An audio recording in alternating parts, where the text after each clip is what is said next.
So today we are going to learn about the history of God and religion. Okay, so we're going to basically try to answer this very, very important question, which is, when will the end come? And yeah, when will the end come, and what should we expect?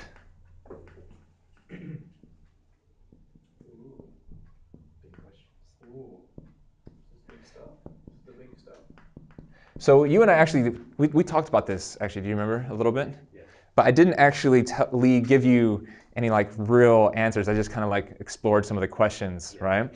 Because these are all questions that anyone who has been in Christianity for any serious length of time, they should eventually come across this doctrine or theology of the last days or the end times, yeah. Right? And we also talked about how in different times people have expected it to come and been disappointed. Especially my generation, which lived through Y2K, or the end of the last millennium. Yeah. And it's a big deal when a millennium changes, and we actually were, even secular people were expecting crazy stuff, but they got nothing. Like, I remember people freaking out over 2012. And 2012 again, yeah. Less so than before, though, because you were young, but like, I've lived through like some of the 80s and the 90s, and I can tell you we took it much more seriously back then. Yeah. There was pastors who literally gave up their whole life to just tour and go to different Pentecostal churches and just tell people how important it is that they prepare for the second coming, because any day now we could all just disappear and float. And they made movies out of this. Yeah. There's a whole series of Christian movies called the Left Behind series, and it is very scary, very real. Yeah. And I remember when I first came across it as a kid, it really terrified me and had me on my knees crying and scared out of my life. Yeah, it's we took it much more seriously, but nowadays, it just sounds like someone crying wolf. It's like, really? Again? Like, come on, guys, haven't we got over this? Haven't we had enough failed, like, some cult church or something says, like, some date is going to happen, and then that date comes and goes, and everyone's, yeah. So, again, but there is something to the scriptures. When you read the scriptures, it does seem to strike the fear of God into you if you really take them seriously. But unfortunately, a lot of people don't read the Bible, so they don't know that. Okay, but we're going to look at some of those scriptures. And another question, so there's a couple other questions. When should we expect the prophecies of the last days to be fulfilled? Right, which is kind of like similar, but a little different question. And what will the end of days look like realistically? Okay, is it possible we could have wrong expectations? Okay, because it's definitely happened before, right? Like 2,000 years ago, there was something that happened significant in the history of religion, and the people who were the most religious and most knowledgeable about the Bible, they missed it. And so we're going to look at that as well. Okay, so let us begin. Okay, so question 1.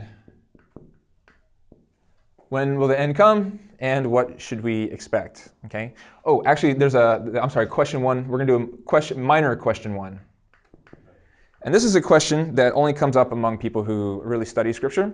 But this is a question that I had when I was in college, and someone gave me a very straightforward answer that kind of blew my mind. Okay. And that is, God seems a little different in the Old Testament than he does in the New Testament. Yeah. Did you notice? Yeah, he's like nicer. God seems a little nicer all of a sudden in the New Testament, right? So the God that is visualized by Christian theology and doctrine and Jesus himself, it seems like a totally different God, the God of love and mercy and compassion, as opposed to God of Old Testament, who is a God of, seems like, judgment and pain and do this or else, thou shalt not, or thou shalt die on the day thereof, right? It just seems totally different. So, did God suddenly change? I don't think so. God doesn't seem like the changing type, right? Yeah. Malachi says he's not a changing God. There are scriptures that say this, okay? So, something changed. So what is it that changed? Actually, it's not that God changed, it's that the time period changed, okay? So now I'm going to draw a chart for you. It looks like this.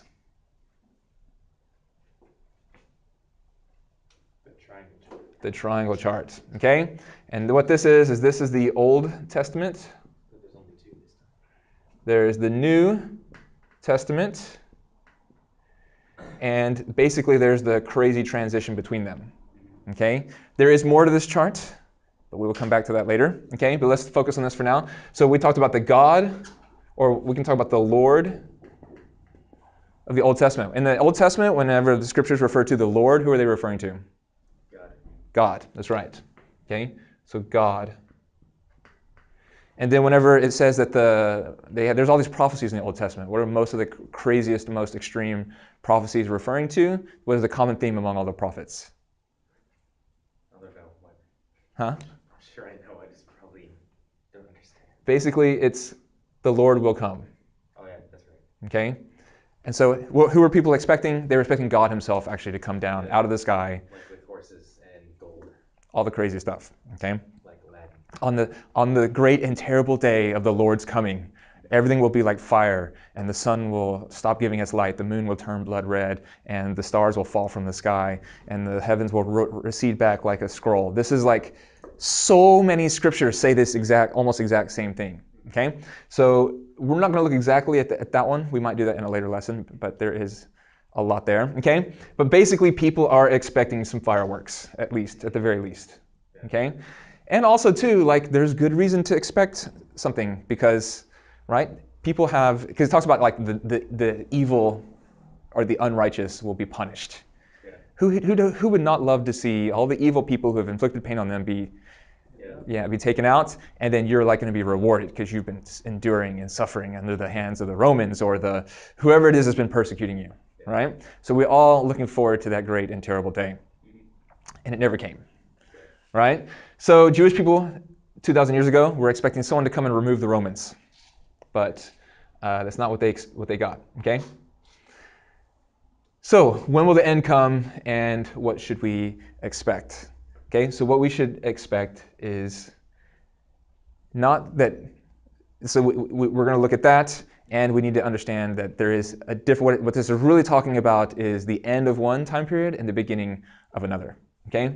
There is a huge difference between Old Testament and New Testament. God is the same, but God's relationship with us needed to raise in level. In order to do that, he sent someone to introduce us to the new line of thinking, the new relationship. Okay? So Old Testament is definitely a time of servants. Every major prophet of the Old Testament basically said, I am a servant of God. Okay? And they thought of God as a master. And the laws and the rules are very strict. You shall do this, you shall not do that. And it's very physical, it's very literal. So this is a very physical time period. When they're saying murder, they literally mean do not murder, do not commit adultery, the 10 Commandments, right? And then there's the second commandment, or is it the first? What is the first commandment? The don't have any other gods before me. That's right. And what is the second commandment? I used to know all of them, but I forget. Okay, so even I'm not exactly sure which one's which, but I know that somewhere in there, Don't have idols. do not take the Lord's name in vain. Yeah, that's number Do not have idols before me. That's number 2. Okay, so these are very literal. Do not make do not make statues and worship them instead of worshiping me, right? And the name in vain. We don't take that so seriously these days, but back then, during this time period, they were very serious about it. So much so that they never ever used the name of God. So in the Old Testament, it always says basically versions of Lord that are referring to some aspect of the Lord who provides, the Lord who protects us. Yeah. Okay, Jehovah Jireh, right? The Lord is my provider. That makes sense. I've noticed that, but I never actually figured why. So basically, they're not even allowed to ask about God or question God to any whatsoever. God is master, we are servants, we do as we're told, and we do it literally exactly the way that we were told. Okay? So this is a very physical time period. It is a master-servant relationship, and it is a time of the law. So the word came to them in the form of the law through Moses. Okay? So he's really actually the most key person in the Old Testament, and the truth was given to us in the form of thou shalt and thou shalt not. Okay? So that's Old Testament, but things changed. God sent someone new, and he preached a new word. Okay? So Jesus, they were expecting the Lord God to come down out of the sky, but instead they got this little guy named Jesus. And Jesus said, no longer shall we refer, he's basically just led by example, right? He didn't call God Jehovah Jireh, he called God like Abba, Father, which was blasphemous at the time, okay? No one ever referred to God as dad before, or as father, but he basically was introducing God the Father, and we are the sons and daughters of God. Yeah. It's a more loving relationship. It's a more loving relationship. It's a much more knowledgeable relationship. It's a relationship in which higher standards are expected. So not only are you not supposed to commit murder, but now you're not even supposed to hate your brothers. Because if you hate your brother, you are a murderer. So he brought it from very physical to a much more, we can say like mental, or to a level of faith. Okay? So this is a time of obedience. This is a time of faith. This is more physical. This is more mental. Okay? Yeah. And so this is the end of the old and the beginning of something new. But the new is something very small. So this triangle makes sense because history didn't start huge. The Old Testament was very established by that time. But Christianity was, what Jesus was doing was totally new and off the charts and not really impressive at the time. Nothing like the cathedrals, the Christian cathedrals we have today and the impressive worldwide religion that we have today. Okay? Yeah. But we are expecting something to happen at the end. Okay? So when can we expect that? Okay. Question number 2. So I'm going to come back to this. We'll leave this up here. And we will... When should we expect the prophecies of the last days to be fulfilled? Okay? This is a problematic question, okay? Because almost everybody has always expected that they were in the last days. For example, in the first 100 years after Jesus left, right? So he resurrected and then he disappeared, and we had early Christianity. Do you know what that was like back then? Not very good from what I remember. Not very good is accurate indeed, okay? The first 400 years of Christianity had to go underground. It was heavily persecuted by Rome. Okay, and things got really bad when Nero came along. Yeah, he's the guy that would like put people's heads on sticks, right? Yeah, he would burn them at stakes to light the roads. It was pretty bad, and it was specific to Rome, but it was kind of a localized persecution. Not nearly it wasn't until like the 3rd century that it really became like a nationwide persecution. But it was still bad nonetheless. It was really bad. Even before Paul died, it was really bad. Which you can see if you watch the new Paul movie, just how bad it was for the people in Rome. Okay? In Revelations, there is a lot of prophecies about the expected last days. And one of them talks about the Antichrist that is sitting, or the whore of Babylon that is sitting on the city of 5 hills. Are you familiar with this prophecy? Yes. Okay.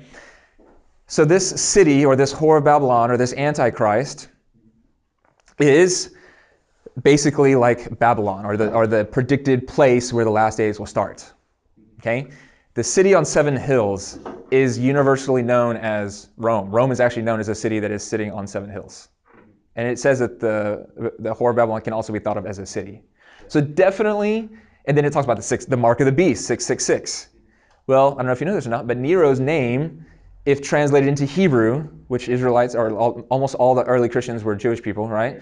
You translate his name into Hebrew, and then you use like some basic numerology by taking each letter and turning it into a number. His number adds up. The number of his name translated in Hebrew adds up to, surprise, either 666 or 616, or 616.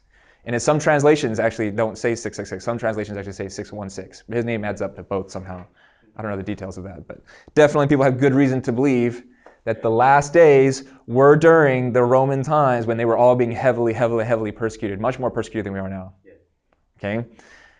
And then of course it makes sense, right? That even talks about like the great fiery last days, right? And then sure enough, Rome burned to the ground during the time of Nero.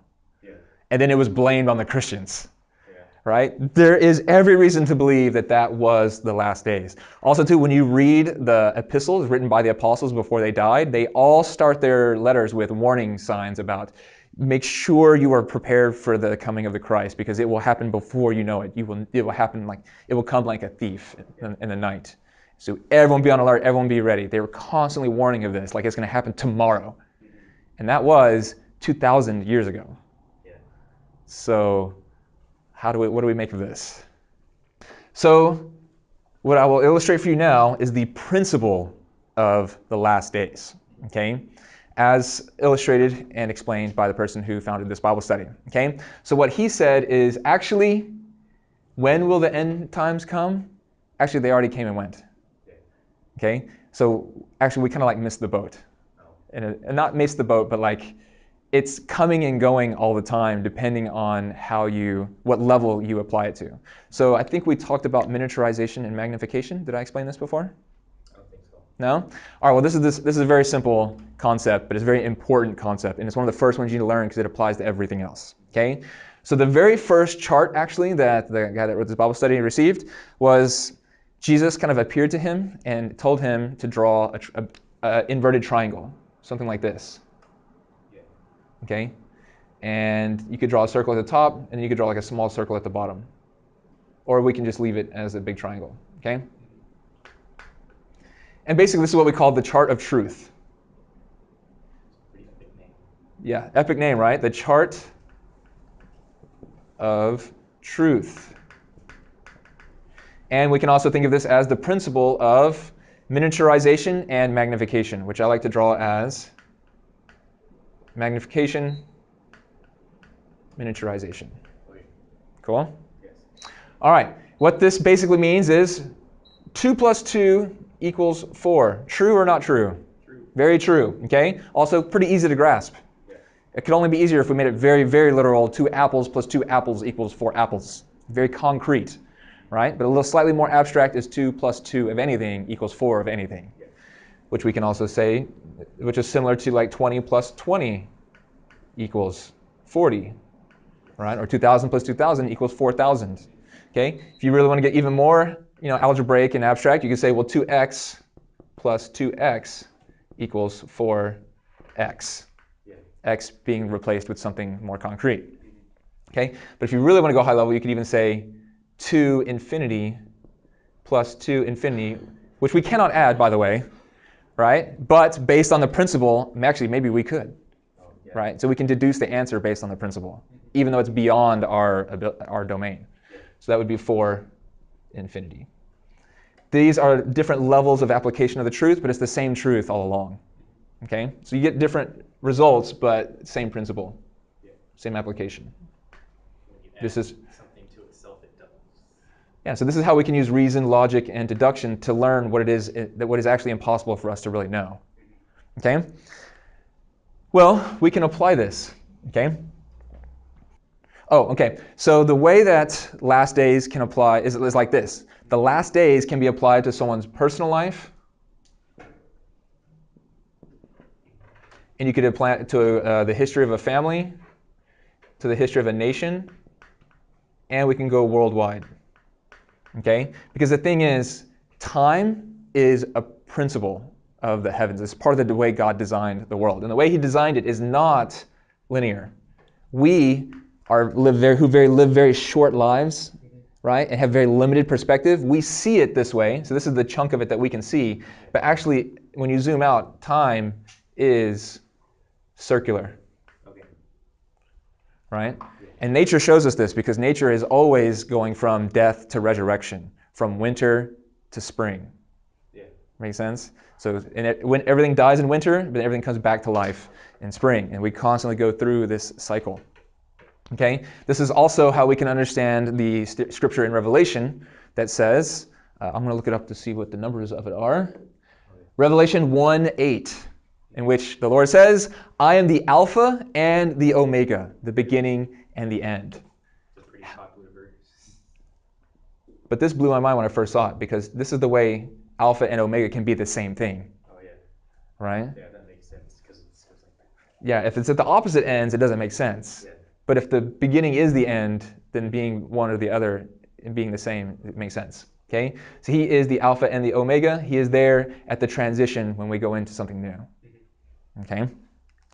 And the end of one thing is actually just the beginning of a much higher level version of that.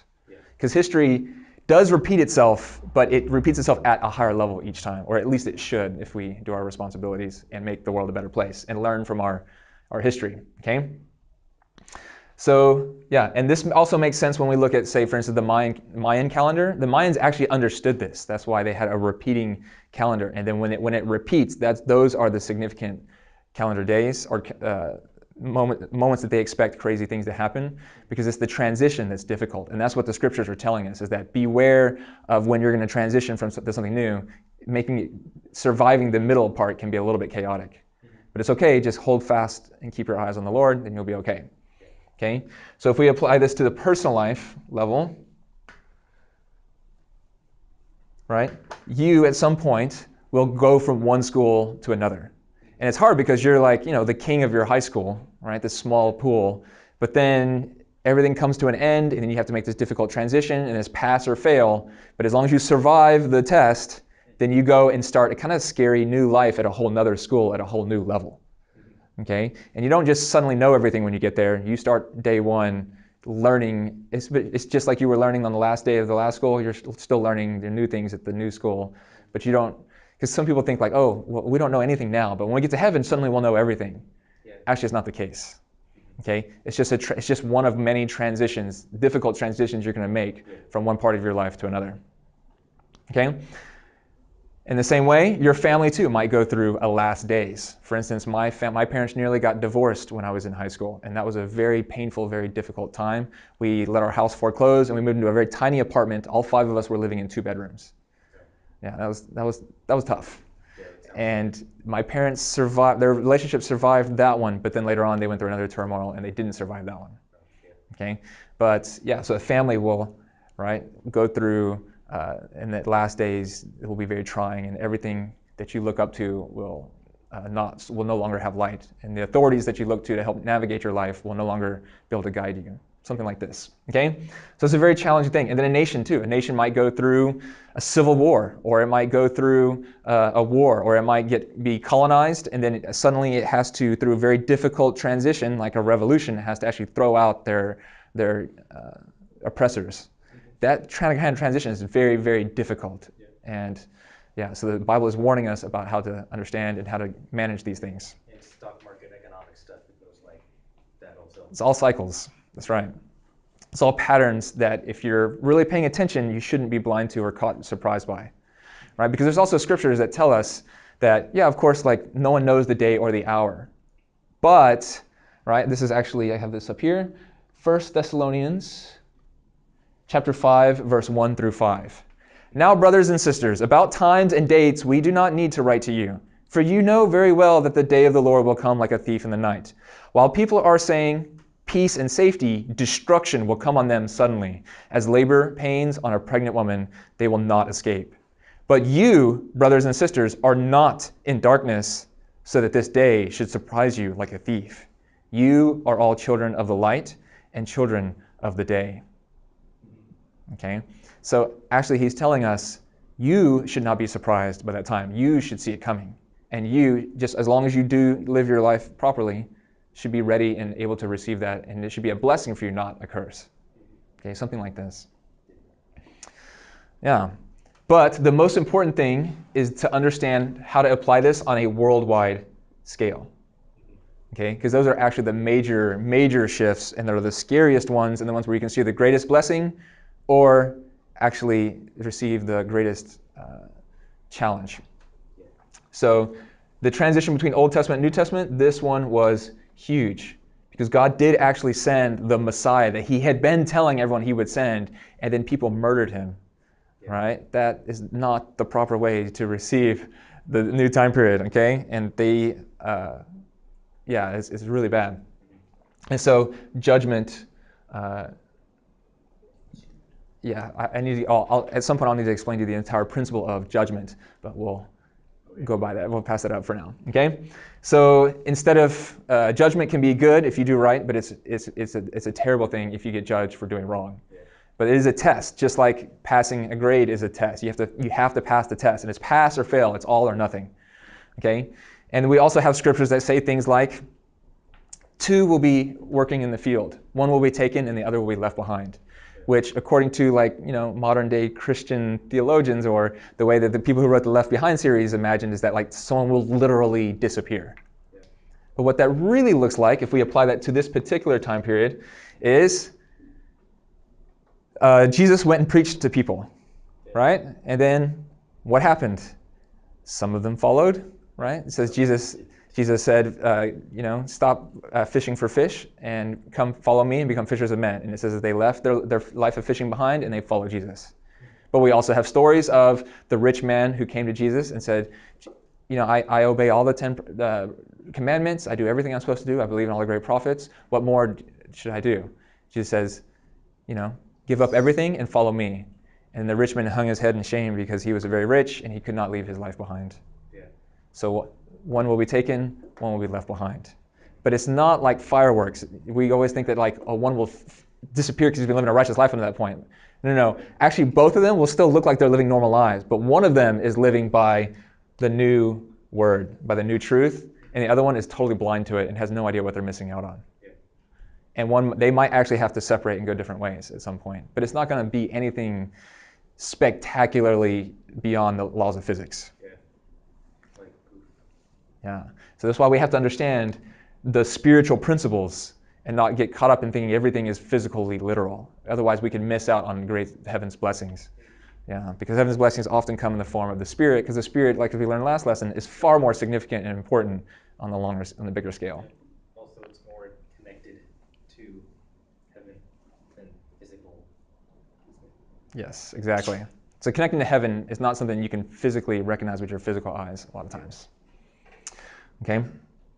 So on a worldwide scale, actually there is a time where we can expect the end days. And on a national level, actually that was an end days in the time of Rome. That was definitely the last days for them, and all the numbers and symbols and metaphors do apply on a smaller scale to that time period. So that means actually it was the last days. But it's not as significant as the last days that we could expect in our time period.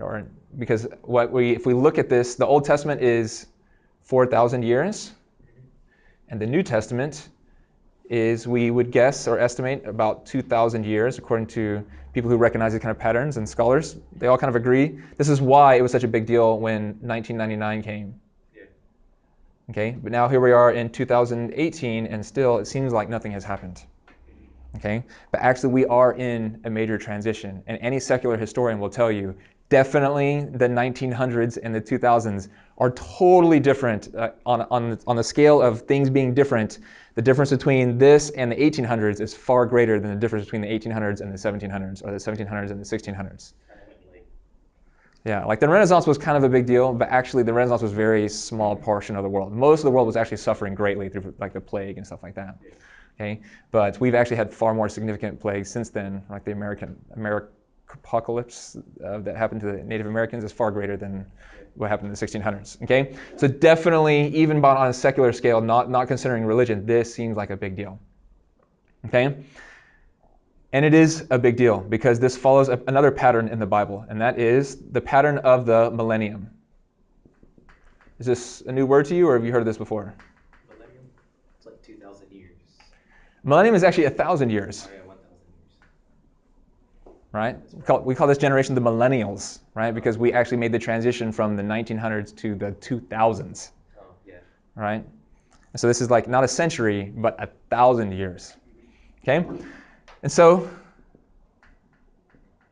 actually, what we're expecting, it's wrong to think of this as like the end of all things, that there will be nothing afterwards. Actually, life will just continue to go on seemingly physically like it always did. Yeah. And actually the Bible tells us this because in Revelations, there's a scripture pertaining to the millennium, which is Revelation chapter 20, verse 4 through 6, which I have for you here. Okay, Revelation chapter 20, verse 4 through 6. And I saw thrones, and they sat on them, and judgment was committed to them. Then I saw the souls of those who had been beheaded for their witness to Jesus and for the word of God, who had not worshipped the beast of his image, and had not received his mark on their foreheads or their hands. And they lived and reigned with Christ for 1,000 years. But the rest of the dead did not live again until the 1,000 years were finished. This is the first resurrection. Blessed and holy is he who has part in the first resurrection. Over such the second death has no power, but they shall be priests of God and of Christ, and shall reign with him for 1,000 years. So there is 1,000 years that the New Testament prophesies will come to us. And people maybe, I guess, interpreted this as like we will disappear and then float up into the air and then like reign in heaven for 1,000 years. But yeah, I think not. Okay? Probably what will happen is something very similar to what happened before, because God always follows the patterns of the laws and the principles that he's already set in motion. And the Bible tells us this also. Okay? So in Ecclesiastes chapter 1, verse 9, there's a famous quote from King Solomon in which he says, there is nothing new under the sun. Yeah, everything that has been has been before. And if you look at the Ecclesiastes chapter 3, 2 chapters later, verse 15, he says again something very similar, that history repeats itself and that history will be called into account. And basically God always does things the way that he has always done them before. And this is great because that means we don't need to have crazy, weird expectations that are beyond the laws of physics. We can actually look to the past to know what to expect in the present or in the slight near future. Okay? But the thing is, this is very scary because we know people made a huge misunderstanding, miscalculation here. And so we need to learn from that mistake and not have false expectations about this time period. Make sense? Yes. Very good. Okay? Got to learn from history. Got to learn from history. So now let me give you a scripture that gives us reason to believe in this pattern. Okay? 2 Peter chapter 3, verse 8. To God, a day is like 1,000 years, and 1,000 years is like a day. Have you heard this before? Yes. Very good. Okay? So it's a very interesting formula, mathematical formula. So a day equals 1,000 years, and in reverse, 1,000 years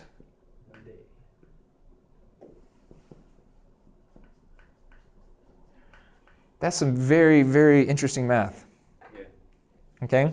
Because we're not talking about like 1 year equals 1,000 years. No, 1 day equals 1,000 years. There's a huge difference in scale here. Okay? But now let me show you a very, very interesting way to apply this. Okay? If we look at all of religious history, now again, this is not, I don't know if I want to get into this right now, but basically there is what we call prehistory. Okay? So some very literal creationists say that actually the world began on this date because the Bible says so. But actually that's not the only way to interpret those first two chapters of Genesis. Okay? But we do think that God started the history of religion when he first spoke to Adam and Eve and had a relationship with them. Okay? And then he gave them it was the first time God had told people what to do and what not to do. And they failed. But starting from there, 4,000 years later, we have this transition here. And then now we're at a little bit past the 2,000 mark, and we expect yet another transition. And we have what looks like could be interpreted as a week. Okay? Because how many days in the week are there? 7. Right? So 4 plus 2 plus 1 equals 7. Okay? But these are in the thousands. So if we have 4,000 years, 2,000 years, and 1,000 years, and then we reverse apply this application, we could say that 1,000 years is like a day. So we could look at this as 4 days, 2 days, and 1 day. This is a week. What part of the week is this first 4 days? Monday, Tuesday, Wednesday, Thursday. Very good. Is that your favorite part of the week? No. It's nobody's favorite part of the week. Okay? That is the anticipation to something much better, which is, what is this part? Friday, Saturday. Friday, Saturday. Much better, right? Friday is so great, you can literally just say, it's Friday in a happy way, and you don't need to have any other, that's the sentence unto itself. And everyone knows why that's a good thing. Okay? Thank God it's Friday. Thank God it's Friday, right? TGIF. And then Saturday also, great day, you're much more free. And according to the principles laid out in the Old Testament, actually we're supposed to work twice as hard on Saturday because Saturday itself is anticipation for the greatest day of the week, which is Sunday. The Lord's Day. Literally in Korean, we translate it as Juil Yoil, which literally means the Lord's Day. Okay? So, yeah, Sunday is the day where we truly can live connected to God and be able to think about God, and we get all the physical stuff out of the way and can have like a very spiritual day. Yes. Okay? We all gather and commemorate our relationship with God that we have on Sunday. Yeah, and so this is the new time period that we believe that the New Testament is prophesying about. And it's funny because all those crazy prophecies from the Old Testament are repeated in the New Testament. So just like there's something about sun, moon, and stars all not failing to give their light, there's the exact same prophecies in Revelation. Yeah. Okay, actually, Revelation is very similar to the book of Daniel and some other major prophet visions. Okay, so there is clearly a repetition and a pattern that we were supposed to pick up on, and this thinking that like everything's suddenly going to end does not fit that pattern. Yeah. Okay, and so just as this was prophesying about this, this is also acknowledged by Christianity to be prophesying about something that we should expect, which is the Lord coming. Yes, please. Okay, so the Lord of the New Testament, whom we usually refer to as Jesus as the Lord. So we're all kind of expecting Jesus to float down out of the sky, right? Yeah. But again, that is a little unusual, right, to say the least, because how is Jesus going to come floating down out of the sky? Like someone who died 2,000 years ago, is he going to come down looking like particularly Jewish and using like 2,000-year-old robe? Yeah. Yeah, there's something here that we need to kind of explore and think about. So we will continually get closer and closer to trying to understand what that really was going to look like realistically. Okay, but just as people were expecting fireworks and didn't get them here, similar pattern here. You can expect all the fireworks you want, but just like the people who lived through Y2K, you're going to be very, very sorely disappointed. Okay, but what you can expect is something more like this. So we do have a description of the Old Testament as the word was given was the law, right? And then that was raised up to faith, which is more mental, so physical, mental, and then we have a third blank, right? And then we have master servant, we have father son, but is this the closest relationship that is given to us in nature or in humanity? No. No. What is the next one? What is that? Something higher? Husband and wife. Exactly. Okay, bride and bridegroom. Wow. Yes. Which, if you take a look at Revelations, is definitely there. It talks about the bride, who is also the church, right? And then even Jesus himself actually gave parables talking about using parables of bride and bridegroom. Okay, so they didn't exactly live up to that in that time period, but definitely Jesus himself had it in mind. Yes. Okay, so this is a common theme in the Bible. This is not anything totally new out of nowhere, even though it's not something that you're typically going to learn in any other Bible study. Yeah. Okay, and so let's keep following the models, okay? Physical, mental, spiritual. Okay, law, faith. You have to take a guess here. Forgiveness. We get forgiveness in the New Testament. I don't know. Action, Oh yeah. Action. okay, or reality, or as we say in Korean, 실제, like entity, like something It real. means taking action. Shujje. Mm. Okay. Or shochun. Shochun is taking action. Okay. Yeah, so definitely we have a new time period to look forward to, but it's not something that everyone will easily recognize. Okay. And so we're going to learn how to understand the scriptures in the proper way so that we can recognize what God is really doing in our time period. And the great thing is, for those of us who grew up terrified of the last days, I remember I used to pray this prayer actually. One day when I learned about all these things and was terrified about the beast rising up out of the ocean and destroying us all, and the Antichrist taking over the 10 government world, and all these intensely scary visions from the Revelations, and I really felt deeply convicted. And then I saw my comic book Action Bible. Have you ever seen the Action Bible comic book?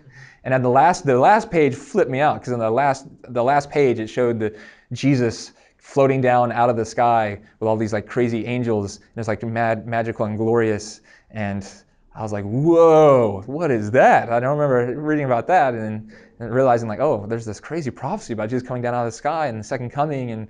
And so one day I prayed. I said, Jesus, I really, really feel like you're going to come back during my lifetime. And I don't know how I inferred that. I didn't really have the logic or the reason to understand it at the time, but I just felt it deep in my bones. Like, God, I think so. But can you wait till I get married, right? Can you wait till I live out a good life? Please don't come, right, just before like the day of something great happening to me, right? Like, I want to live my life too, but yeah, I'd love to see you and meet you, but like, let's make out a deal here. It was just very interesting prayer. I think I was dead on in some parts and kind of totally missed the boat on some others. I remember kind of thinking the same thing. Oh, so this is not unfamiliar to My you? mom would watch John Hagee all the time. He did a lot of like end time stuff. Yeah, he does. He does a lot. So I'd watch that and then I'd do further research online Mm-hmm. and then read all this stuff and then kind of come to the same conclusion.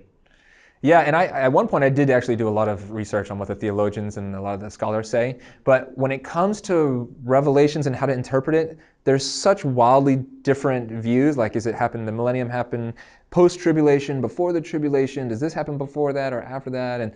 And there's like 4 totally different theories, and no one seems to have any more weight than the other. And then the people who preach one are like so convicted about it. And then I even met people who'd been in like prison most of their life, and they have all this time on their hands. So they're reading the Bible, and they're like, how come no one understands the Bible as well as I do? So I was over it. I was like, by the time I learned this Bible study, I was tired of hearing about last days. And actually, all the people who've survived or who have lived long enough to see all the churches predict certain dates and say like, this is going to be the end of the world. We're all going to float up on this day, and it came and gone. And then Christianity got this really bad publicity through all the news networks and stuff. We're so over it. It's 2018. People are tired of hearing about the end of the world. It's coming. If it was coming, it would have came already. Well, actually, yeah, maybe it kind of did, but we didn't recognize what was really going on. So we're going to try to figure out what that looks like in some of the next few lessons. Okay? So we will definitely talk more about second coming, rapture, and how the scriptures are fulfilled realistically. Okay? Yeah. So this is last days and the time periods. The principle of time, the principle of, we didn't get into the principle of judgment, but we will get to that eventually as well. Sounds good. Cool? Any questions? Not right now. We're done. It's interesting. I think we are done. I will give you some homework. Does it mean I want more, or does it mean let's I have go? to wait a whole week to continue. Well, I can give you some homework in the meantime. What I'd like to do is read the book of Matthew, chapter 24. Are you familiar with this? Do you know why this chapter is very famous? I don't. Okay, Matthew chapter 24 is the very famous chapter in which, You read the title, and you'll see. yeah, if you look at the subtitle, it'll say, the signs of the end times. Because they were looking at the temple at the time, the really magnificent temple built by Herod. It's really one of the greatest temples that were ever built for the Jewish. It wasn't built by the Jewish, but it was their temple. And they're so amazed by the huge stones and everything. And I think Peter points it out to Jesus. And then Jesus says, yeah, these stones, not one will be left upon the other. Like this whole place will be torn down. It was kind of shocking, right? It's like, it's actually, those stones were so amazingly, miraculously put on top of each other. Actually, it was hard to even imagine that could possibly be true. But here's this, lowly preacher saying like, yeah, this is all this is all for nothing. And so they said, well, Jesus, like, how will we know when this is going to happen? Like, what signs should we look for? And he goes through an entire chapter of 24 listing out all these crazy parables and metaphors, and he paints a pretty vivid vision of what you can expect. And he's very specific. He even says, like, when you see this happening, it's not quite yet, but that's just before. And then when you look at this, and it all requires a little bit of interpretation because none of it all of it has some degree of abstractness to it, or metaphors or symbols. Like for instance, you start talking about fig leaves and things like that. But the more you know about Bible scholarship and the more of the Bible you know, the more easily you'll be able to understand whether or not those things have been fulfilled or not. And when you come back next time, I want you to tell me which of those have been fulfilled and which ones have not, to the best of your understanding and level of ability to interpret the Bible. Sounds good to me. 2000. Yeah, so actually one last thing I want to wrap up with is, okay, we talked about on a personal level, you have like your own personal last days. Yeah. Okay, so let's say for instance, it's the fall semester and we're about to start a new semester. Do you know at the beginning of the semester when the final exam is going to be? No, usually not. You don't, okay? So do you know the day or the hour? No. No. But do you know generally about when to start preparing for that? Yeah. Yeah, right? So we don't know the day or the hour, but we do know that we definitely need to live our life now thinking, preparing for that time then. But that time will definitely come. And then the closer you get to it, actually, you might actually know the day or the hour beforehand. Okay? Now let's also think about this. You have that crazy transition between the Old Testament and the New Testament, which is a model for what we should expect here. Right? At this time, did anyone know the day or the hour? Because remember, actually in Matthew chapter 24, Jesus explains it like this. He says, no one will know the day or the hour. It will be like the judgment of the flood in Noah's time. Yeah. No one knew when God was going to judge. But did no one know that the flood was coming? No. I mean, it rained a lot. So who knew? Someone knew. Someone prepared for that flood before it came. Noah knew. Noah. And who else? Not just Noah. Noah and everyone that he told to. Yeah, actually. So actually, it's not that no one knew the day or the hour. They just didn't know exactly the day or the hour, but actually people knew. Okay? And it was actually critical that they know. Same thing as Jesus. When the Messiah came 2,000 years ago, did no one know? Well, the wise men and everyone else that showed up. Yeah, actually, there was a small select group of people who actually totally knew what was going on. Okay? So, yeah. Don't always take really things. Interesting. All these thoughts come to my mind as I think about what you just said. Because before, when Jesus was a baby, he met like a prophetess. I think it was a prophet like Anna or something like that. I can't remember her name. Was it Prophet Anna? Yeah. And she was like, okay, now I can die. Yeah. Like, now I can die now since I've seen this guy, this baby. This will be the one that is to come. Yeah. So, wow, just all those thoughts come to my mind. Yep. That's it. So you are not a child of the darkness, but you are a child of the light. And so according to the principles that God has given us, let us live our lives in a way that is proper, but not in a way that is crazy or expecting unrealistic things to happen or demanding signs that are beyond physics. Okay? Because even Jesus didn't provide those kinds of signs. And that's why he was unable to prove that he was who he was to the people who were thinking too physically. Okay? So that concludes our lesson.